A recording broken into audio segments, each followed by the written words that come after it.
So in making predictions, we're going to talk about observations associated with changes. We're going to compare products and reactants and determine what we will see in a chemical reaction based on an equation. We should be able to write a chemical equation based on what we see in a reaction, and also we should understand the difference between a physical and a chemical change.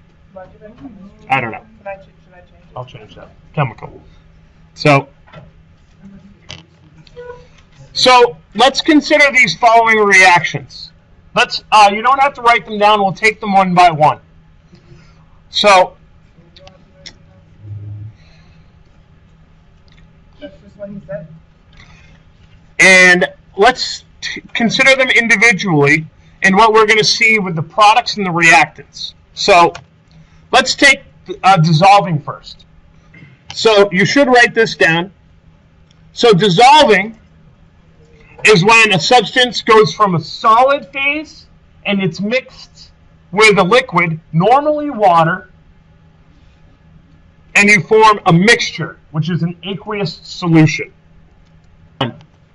So in dissolving, it's like if you guys take some sugar and dissolve it in your coffee or your tea, the sugar appears to go away, but it's just being mixed up very well. So the substance isn't actually gone, and you guys know that because how is the taste different after you add sugar?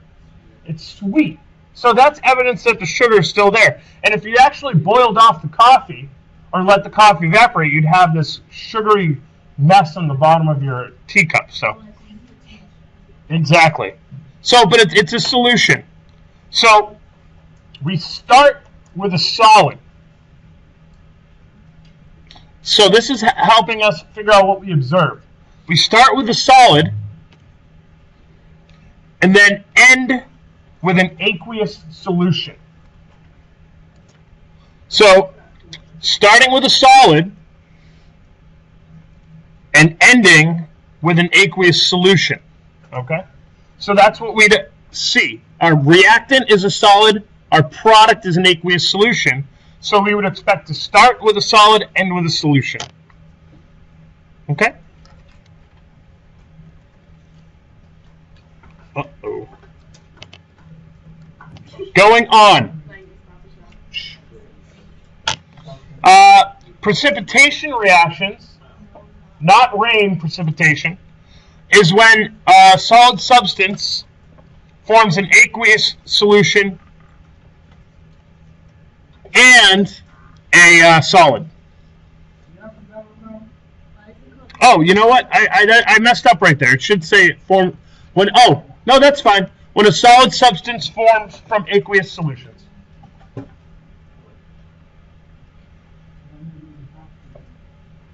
Don't copy this S down right here.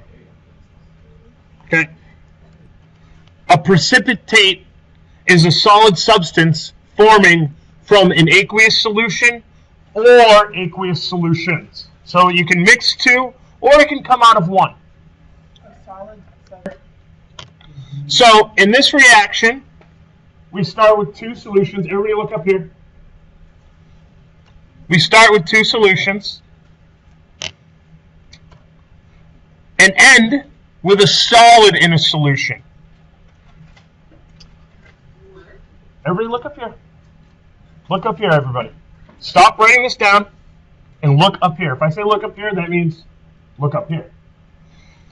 So we would expect to see two solutions being mixed. These are our reactants.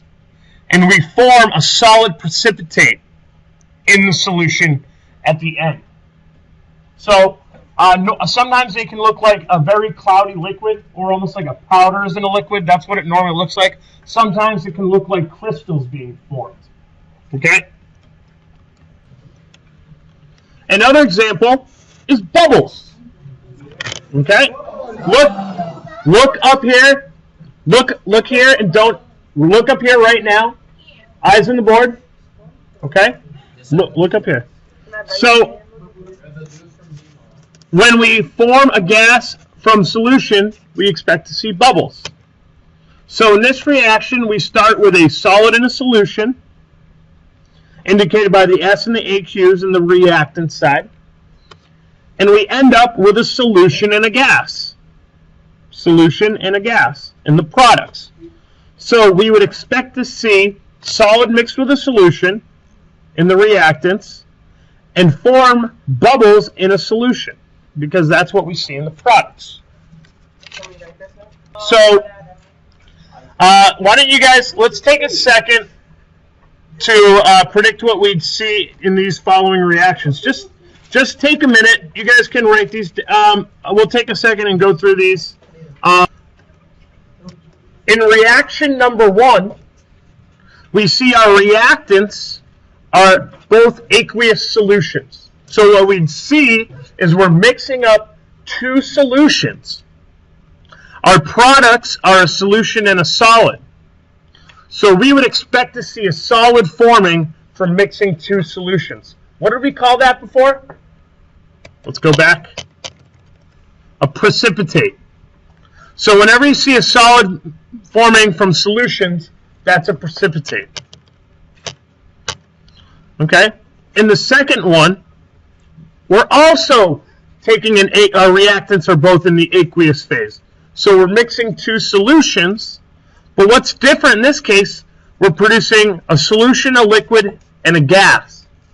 So when we produce a gas in a solution, we expect to see bubbles, like fizzing up, like those type of bubbles.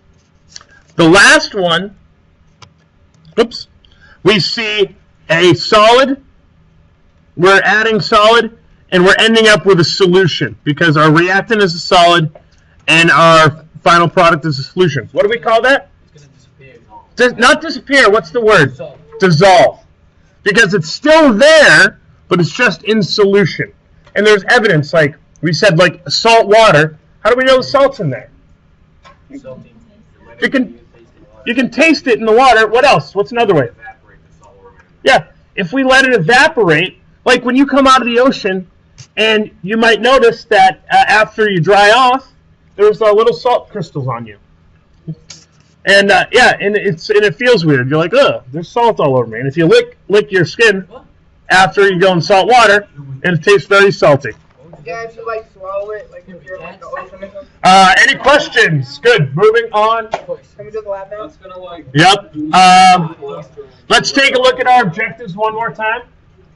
Okay. We should compare products and reactants to determine what we see in a chemical reaction. And we should be able to write a chemical equation based on what we see. We're actually going to do this next class, so we'll continue on with this after. All right, guys.